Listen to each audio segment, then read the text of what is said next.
Hello, and welcome to episode 32 of The Board. I'm Gavin Coughlin, Agile coach here at Boost Agile, and today we're going to be talking about one of the most misunderstood, possibly, of the 4 Agile values, which is customer collaboration over contract negotiation. I'm joined by...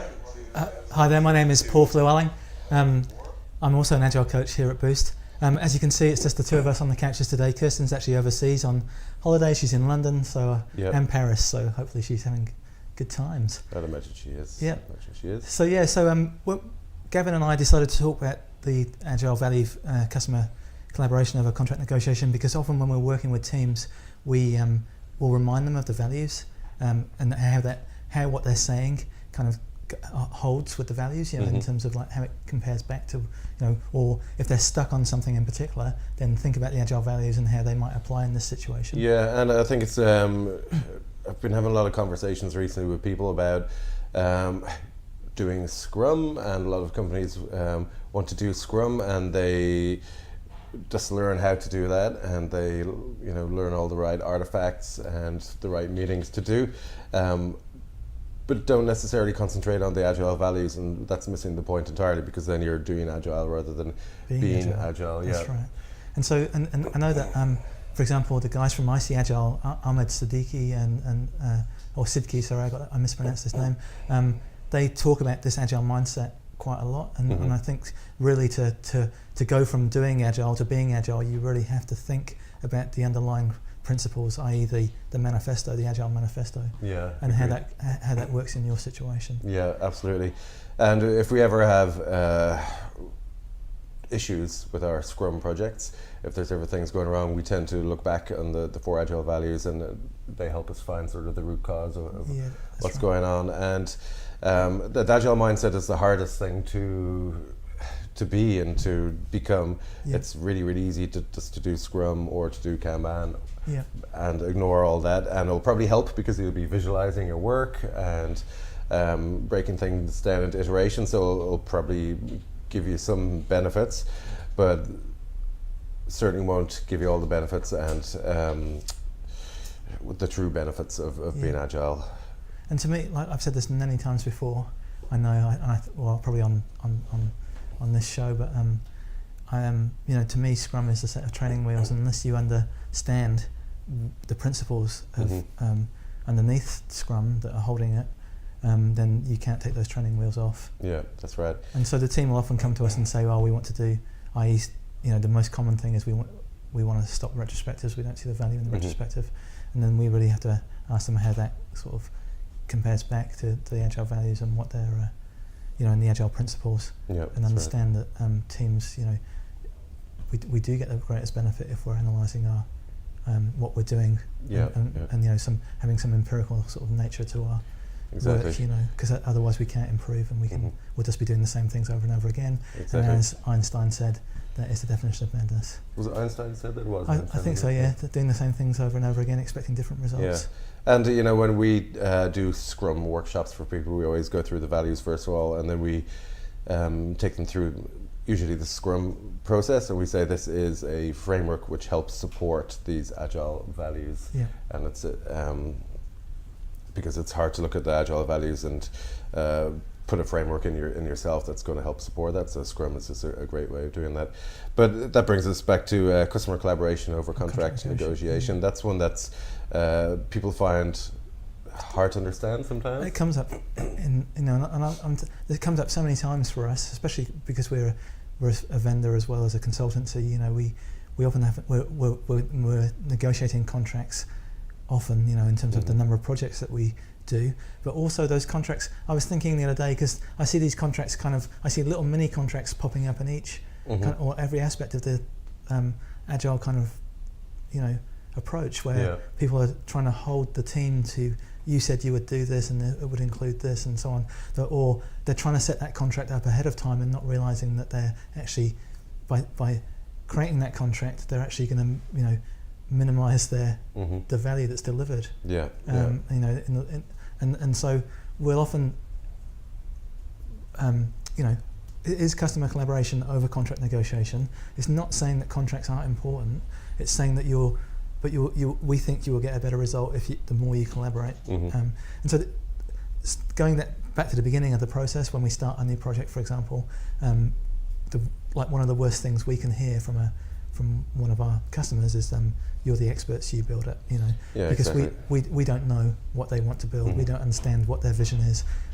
We can build software, we build a lot of software, we are the experts in building software, but we don't know what they want at the end of the day. Well, that's right, because somebody can give you a very thorough list of requirements, but any individual or any group that goes through those requirements can read them in different ways and have different ideas about what that means. So if you don't have that collaboration all the way through a project, you're just going to build something that you think the customer needs rather than what the customer actually needs. And I think contracts a lot of the time are, people spend a lot of time locking everything they possibly can in place before they get it signed off and start, because there's a lack of trust there. That's right. They want to cover themselves. And this kind of, the other thing I noticed as well is when you're saying, you're saying this is the requirements, this is the scope of our work, this is the contract essentially for what you're going to deliver, because people they see it as the only opportunity they've got to get this work done, so they just add to those requirements, stuff that they don't really need, because it's like a last, this is the only opportunity we've got to do this work. So let's get as much in there as we can, even if it's of very low value. They're just and actually going to cost much more money to develop. They'll kind of present you with this huge set of requirements, and half of them aren't necessary. Exactly, and in terms of the trust that people feel contracts help put in place, the customer collaboration is something that fosters absolute trust with people, because you're there. Throughout the day, and it's complete transparency. Nobody, nothing can be hidden or pushed under the carpet. And one thing I read today was I can't remember who said it, but they were doing a training course for people in Agile, and they're talking about this very value, and they asked the whole group, can you put your hands up if you foster close collaboration with your customer? And everybody's hands went up, and they're all very proud of themselves. And they said, okay, and keep your hands up if you have talked to the customer within the last 5 days. And most of the hands went down. Wow. And that's obviously not customer collaboration, because a week is a long time to go without talking to your customer. It's not close customer collaboration, that's for sure. No, it's not. And obviously collaboration means communication, because that's the most important part of that collaboration. I think my big focus, and what I've witnessed recently, is this: what happens when contracts fail is the litigation, essentially, and the kind of us and them thing starts popping up. You get the blame game. You said this, you wanted this, you said in requirement 4.3.10.1 or whatever, blah blah blah, and we've delivered blah blah blah. And then the customer comes back and says, well, it's not what we wanted. So it's just litigation, people arguing about the failed contract. Most of your time gets spent litigating, and very little time gets spent resolving the problem. That's right. And all the ideal outcome is, that's not what you wanted. Okay, let's do the work to work out what it is you need. And is the ideal response. Exactly, and I recently was involved in a project that wasn't being run in an agile way. And there was a large contract with a list of requirements. It was, I think, 250 must-have priority requirements. But obviously working in an agile space, I was bringing a lot of that to the project, and just discussing with people that this was unnecessary and completely unrealistic and a little bit nuts as well. But it was very difficult, because the negotiations went on for a long time, going over these requirements, and I was saying nothing's going to meet all 250 requirements. So that just got really tense and really put everybody in a bad place, and everybody was butting heads about this contract, and nothing had even started being built yet. Huge impediment to even just starting the work. Absolutely. And how are they going to get anything built in that scenario? Everyone's going to be too busy covering their backsides. Yeah, exactly. And it was all about that contract. It was all that's all it was, and that huge document. And it's soul destroying to see that much time being wasted on that. Really, and no actual progress being made. So, and that's why we work so hard with our teams to create this environment of trust, because trust is fast. Trust is incredibly fast. If you can do things and know that you're not going to get into trouble because you've done your job, then you get things achieved much quicker. That's right. There's a great book which is on my reading list at the moment, which is I've only read excerpts from it, which is called The Speed of Trust, I think, and it talks about how valuable trust is especially to a team of developers, software developers, where they're building something that's complex technologically. It's going to be complex or new, and they're normally solving complex problems. They're not going to get it right first time. No. In that environment, we talk about failing fast, and so that you can, get that information, surface it up as quickly as possible, be completely transparent. And you can't be transparent unless you've got trust.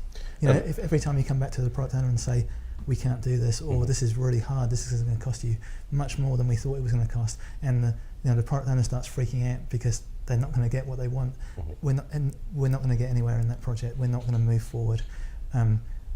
We have to sit down as a team and work out what's possible, and work as a team to get over those humps together. Yeah, and there's different ways to get that sort of customer collaboration. It all came out from, I suppose, the foundation of this value sort of came from extreme programming in a way, because they demanded that the customer be in the office or wherever you're working with the team. Working side by side with them, which is fantastic, but obviously not possible in a lot of real world situations. We try to make that happen at Boost when we can, and it's brilliant when it does happen. We have a product owner in the office for the last 2 weeks at the start of a project, and it's worked incredibly well. But if that's not possible, which it usually isn't, you just have to find other ways to allow that communication to always happen. It's great if those people can make it to the stand-up and be available for any catch-ups after the stand-up. If you can have people available on Skype throughout the day, it's fantastic. If not, at least available by phone or instant message. Just make sure that they're always there, so if the team have a question or are about to make a decision about a direction they're going to go in, they can get in touch with the product owner and make sure that they don't go off track. That's right. And we still have contracts at Boost for our Agile projects, obviously. And as everybody will know, it's not that you ignore contract negotiation, it's still there, it's just that collaboration is more important. But we've changed our contracts, we've started working in this way, and we, rather than have fixed scope, fixed time frame, fixed budget, which used to mean that we were working nights and working weekends, we have a capped time and materials. Yeah, that's right. Contract. Capped time and materials. And just going back to what you're saying about fixed scope, fixed price, fixed budget, fixed scope, fixed price, fixed schedule. Get those three right. The thing that suffers at the end of the day is not just us working weekends and over. It's the quality of the overall product. The final delivery is, so you might get what you want on time and to budget, but it will not be of a high enough quality to take you forward. Yeah. And it's usually not on budget for somebody. It might be on budget for the client, but not on budget for the vendor. Somebody's going to lose out in that situation. So the capped time and materials, we realised that we needed to work on time and materials if we were going to be successful as a company. But of course that doesn't really work well for the client, because that's just a lot of risk for them. A lot of risk, exactly. So in the capped approach, you're saying, well, we will deliver something. We will deliver something of value for you within this time frame for this budget. Yeah, and work with them to make sure that the important stuff has been worked on and that we've prioritised stories in that way. That's right, and continually work with them on reprioritizing those stories. So at the end of the project, they absolutely get the highest value delivered in that for that budget. Yeah. And that's been really successful, hasn't it? Yeah, it's worked really well, and it doesn't work for every client. It does involve still a bit of a trust, because a lot of people are still used to working in that way, where they give you the list requirements and they give you the budget and they just want that done. No matter what, they want all of that stuff done. So it does involve. I suppose you can't work in a truly agile way if you don't get that trust from both those parties from the outset anyway, because they have to understand that things are going to change. As soon as you start working on something, things are going to change and ideas are going to emerge, and what you thought at the start is going to be very different than how you think about the project at the end of it. What's interesting is, and this is an idea taken from Toyota, I was reading about the way that Toyota approached it. They have maintained long-term relationships with their suppliers, and the way they do that is a kind of bonus or fine system. So if the supplier comes in under ahead of time or under budget, then they both share the benefits of that. So basically they've worked out a deal where they split the reward. So the client, if they come in under budget, Toyota will say, okay, you came in under budget, let's halve the difference, and you can have that so the supplier gets rewarded for coming in under budget, and vice versa. If they go over time, then they halve, or they have some arrangement where the supplier gets fined, but they get fined equally, if you like, and they get rewarded equally. So they're working as a team. Yeah, I read about that approach, which is I've never seen that happen in my experience, but I have read that Toyota go down that road, and it sounds like a pretty interesting idea. It means that they've established a long-term relationship, high degree of trust with their suppliers. I mean, I know Toyota have got some issues at the moment with a massive recall and so on, but they are one of the if not the number one car manufacturer in the world. They are very high up, and they've been using a lean approach to building cars since the 1950s. They've been highly successful, and they apparently, I'd like to see it firsthand myself, but they have a very good culture there, where they include their workers. It looks like we've got a question here from Tony. With the capped time and materials model, what do you do if the customer decides really early that they have enough, and how does this affect long-term planning for you guys? That's an interesting question, and we have had situations like this. If the customer decides that they have enough, that's fine. In our situation, we've dealt with that by, in fact, we put that in as a clause within our contracts, that the capped time and materials gives a lot of freedom to the client, and if they do decide at some point that they have enough and that they want to stop development, that they can actually do that. And I think, going back to what we were saying about Toyota, I think that having some clause in our contract, because of course it's in the client's interest for us to get the work done sooner, or or under budget, and so I think we should talk maybe as a team about introducing some incentives for us to deliver what the client needs sooner, or under budget, and then work out that reward system with the client. So like I say, if we come in under budget, we split the differences, and we still get rewarded for for a very successful project. Well, what I've found in our situation quite a lot of time, because we are working with these capped time and materials contracts, that if the client decides they have enough functionality in place, they quite often say, well, we have enough functionality and we still have budget, so we want to put that budget into user testing and enhancing some of the functionality that we already have in place. And that's the way it's always worked for us so far, and who's to say down the road it might be a little bit different.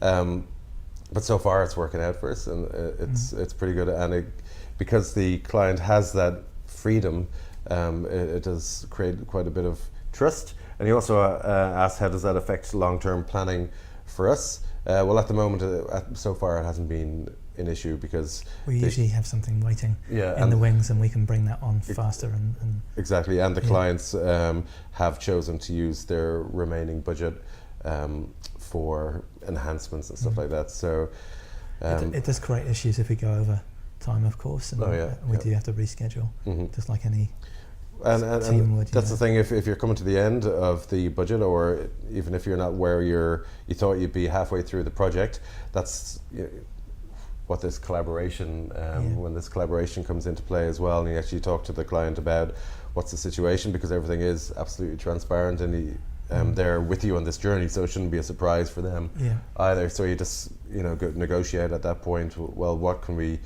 do? What isn't as important as we thought it would be? What can we push down? And that's where the prioritizing of work really comes into it. So we haven't been burnt by these contracts ourselves, and nobody has left, say, 3/4 of the way through a project and taken that bit of the budget with them.